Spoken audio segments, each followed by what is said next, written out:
السلام عليكم ورحمة الله وبركاته. كان في فكرتين مهمين جدا. جم الفكرتين دول في اليو وورلد، وجم وبيجوا في الامتحانات الحقيقية.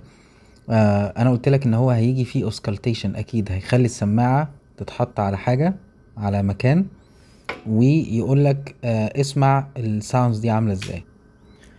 فالموضوع مع انه بسيط الا انه هو موضوع مهم وممكن ياخد منك وقت في الامتحان.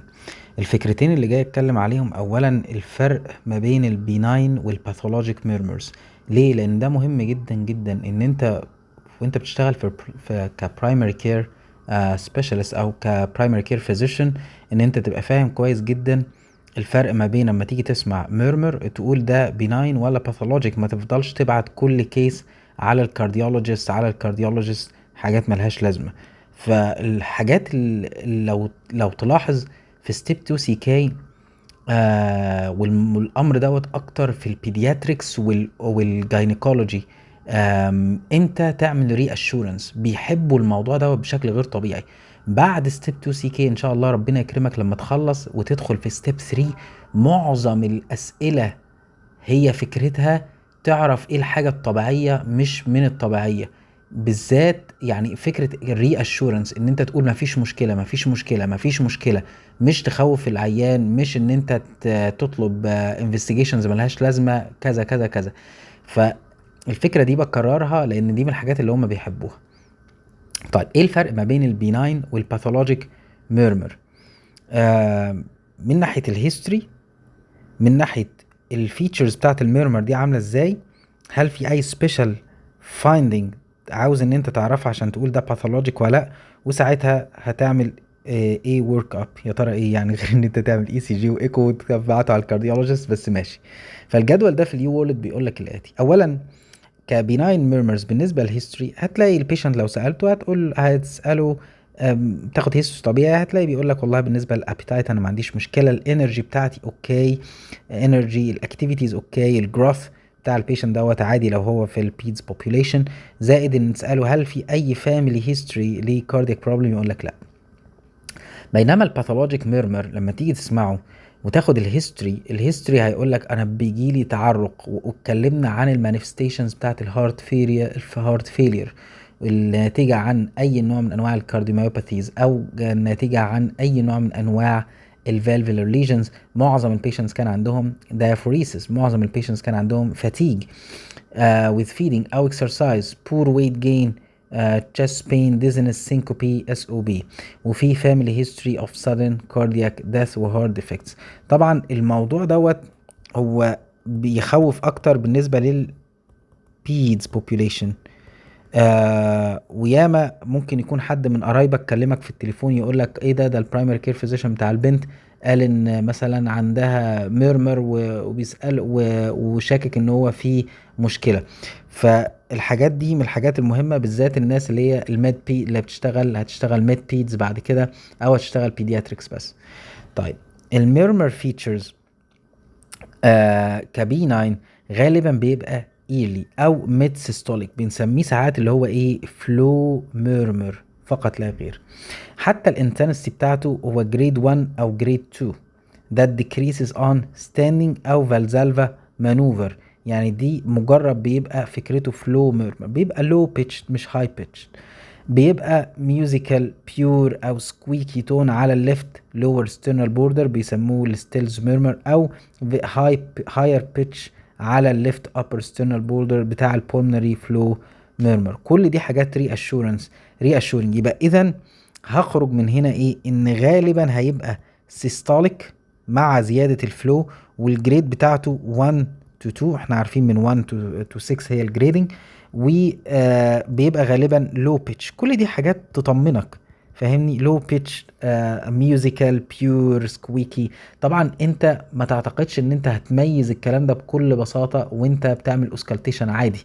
لا، انت الفكرة اللي بتعتمد عليها في السؤال اللي بالشكل دوت هو فكرة الشرح او الوصف بتاع الميرمر في السؤال عامل ازاي.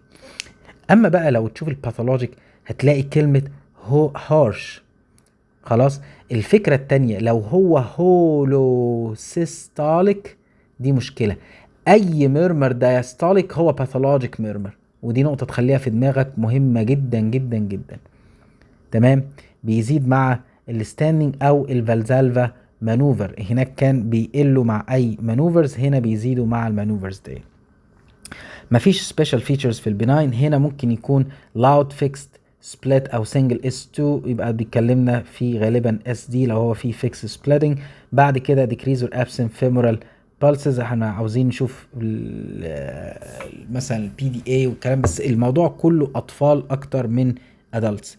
الورك اب طبعا نون انديكيتد، وهو ده المطلوب، فكره ري اشورنس للام اللي جايه مع الطفل او الاب. بعد كده هنا تطلب اي سي جي عشان تشوف فيه هايبرتروفي ولا لا، ايكو اكيد تشوف هل في ستراكشرال ابنورماليتي ولا لا، والكارديولوجي ريفيرال في النهايه. هي دي الفكره. لو هخلص لكلمتين ان انت تعرفهم، هنا البيناين ميرمرز مينلي هتبقى دايما سيستوليك. لو قال لك هولو سيستوليك او دايستوليك ده اب نورمال، ده باثولوجيك ميرمر. الجريدنج 1 تو 2 ده عادي صوته هادي، انما التاني من اول 3 طالع لحد على حاجه. بعد كده الحاجات البناين بتقل مع المانوفرز سواء ستاندنج او فالزالفا، هنا بتزيد مع المانوفرز. طيب دي فكره سؤال اولى. الفكره الثانيه المهمه الجالوبينج. احنا اتفقنا النورمال هارت ساوندز هي S1 وفي S2. امتى بنسمع S3؟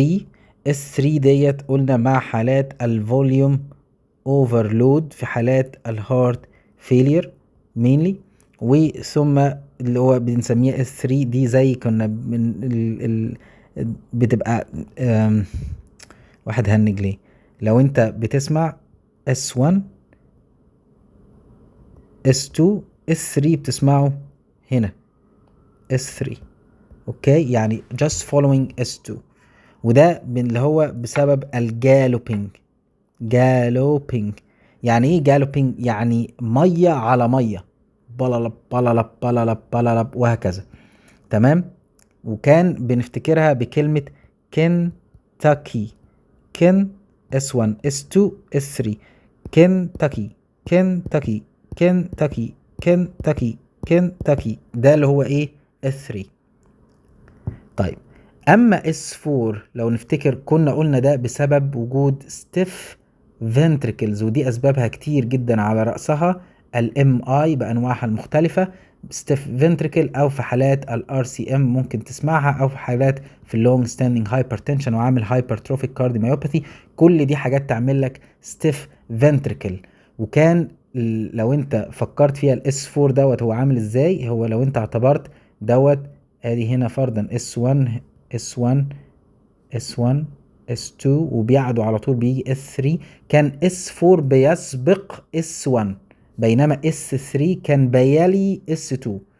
فلسفة فارغة بس هي كده، S4 يسبق S1، S3 يلي S2. يعني احنا لو رسمناها بشكل اوضح عشان بس ايه يبقى الكلام دقيق. خلاص، لو افترضنا ده S1 وده S2، هلاقي S3 فين؟ هلاقي S3 يقع هنا S3، بينما S4 يقع هنا S4. تمام. طيب كان بنفتكرها بيشبهوها لنا او الواقع الصوت على كلمة ايه؟ على كلمة تناسي. انا كاتبها صح ولا لا؟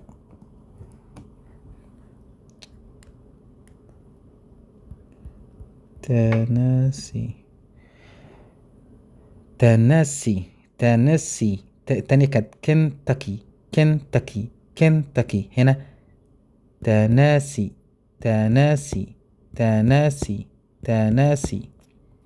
ابقى قابلني لو سمعت كل الكلام ده على البتاع، بس ما علينا، بس هي دي الفكرة كلها. طيب خلينا ايه ده، ثانية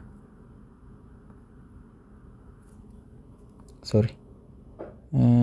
خلينا نقفل ده from current slide.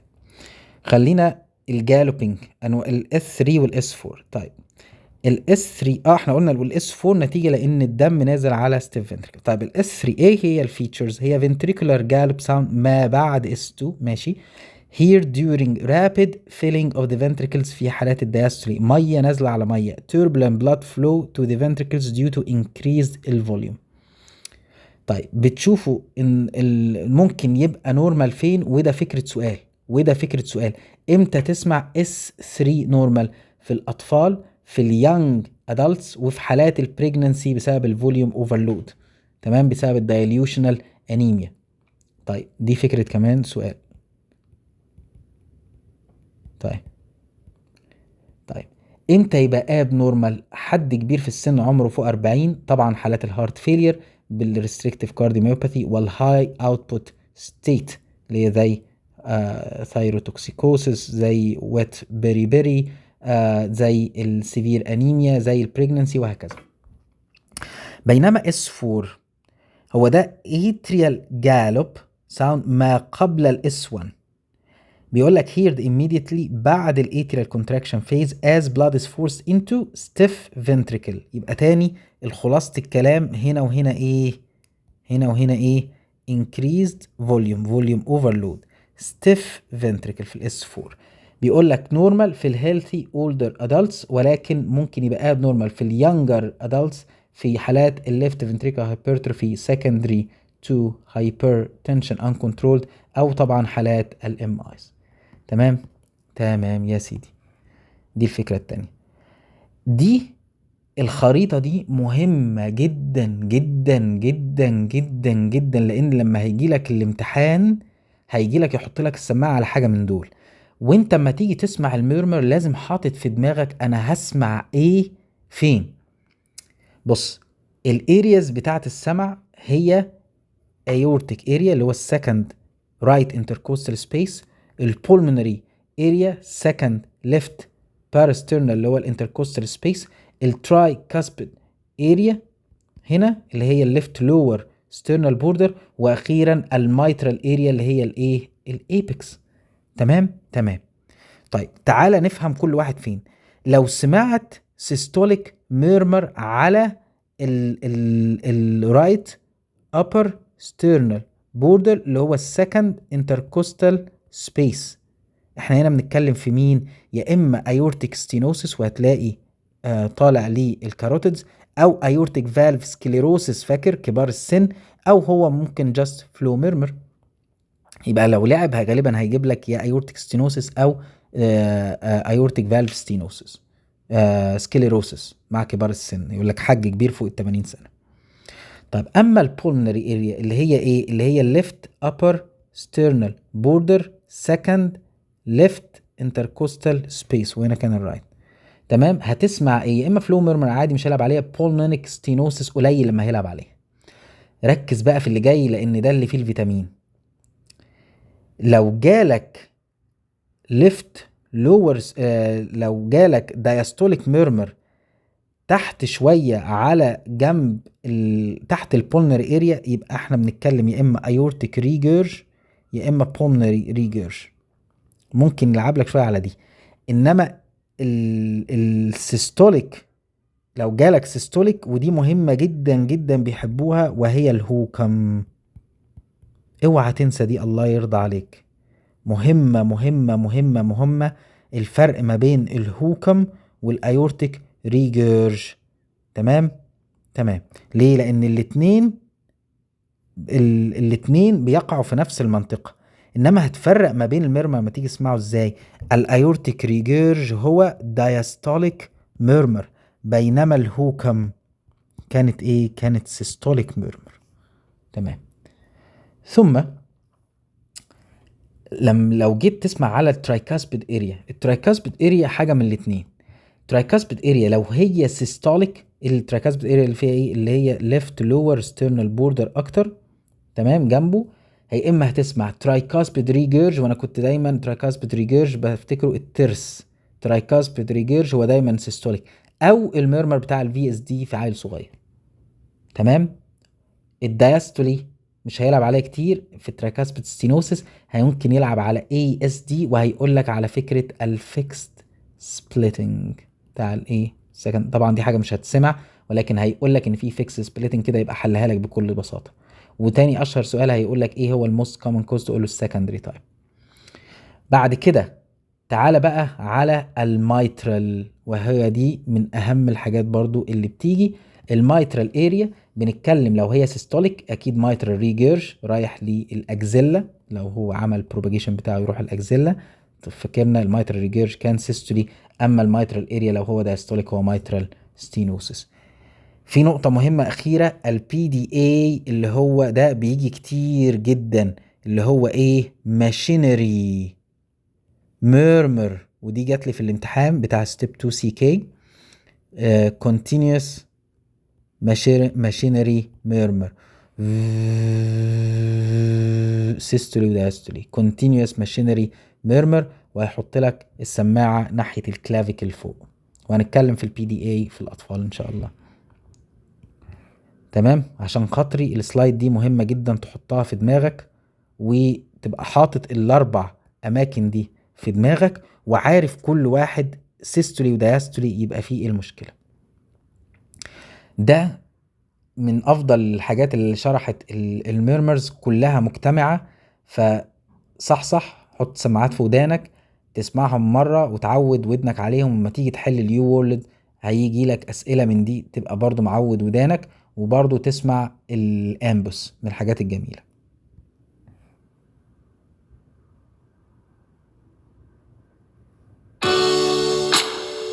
Don't let type 1 diabetes catch you and your family off guard. Take the One Pledge and screen early. I'm honored to be a spokesperson for Sanofi and the One Pledge movement.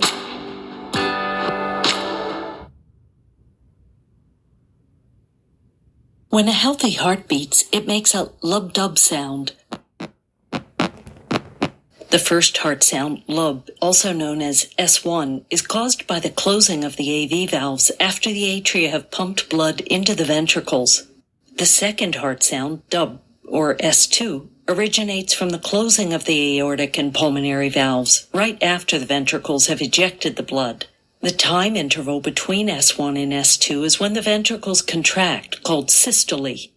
The interval between S2 and the next S1 is when the ventricles relax and are filled with blood, called diastole. Diastole is longer than systole, hence the lub-dub, lub-dub, lub-dub. Heart sounds are auscultated at 4 different sites on the chest wall, which correspond to the location of blood flow as it passes through the aortic, pulmonic, tricuspid, and mitral valves, respectively. This is how similar defects associated with different valves are differentiated. Heart murmurs are whooshing sounds produced by turbulent flow of blood. Murmurs are diagnosed based on the time they occur in the cardiac cycle, their changes in intensity over time, and the auscultation site where they are best heard.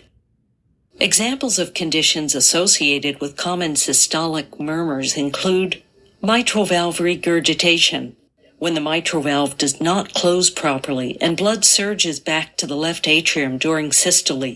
The murmur starts at S1 when the AV valves close and maintains the same intensity for the entire duration of systole.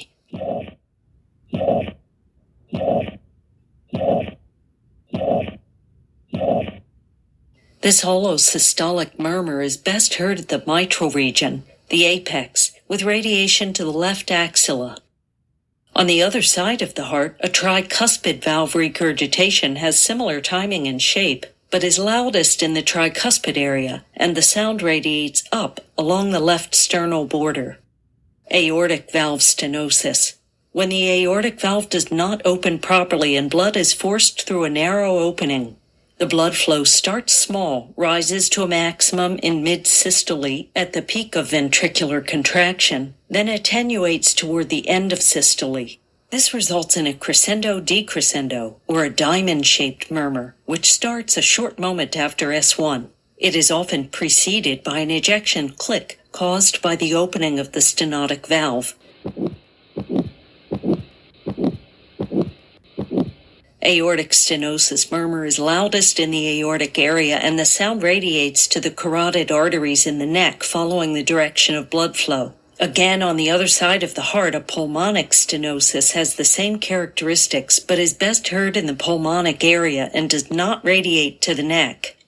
Other conditions that cause audible systolic murmurs include ventricular septal defect and mitral valve prolapse.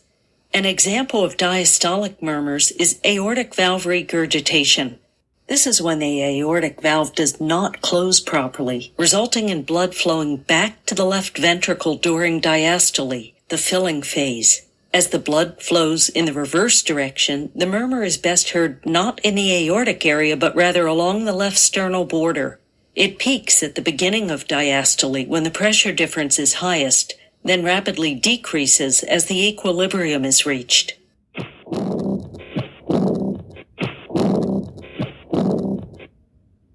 Other common diastolic murmurs are associated with pulmonic regurgitation, mitral stenosis, and tricuspid stenosis. Thank you for watching. Please feel free to suggest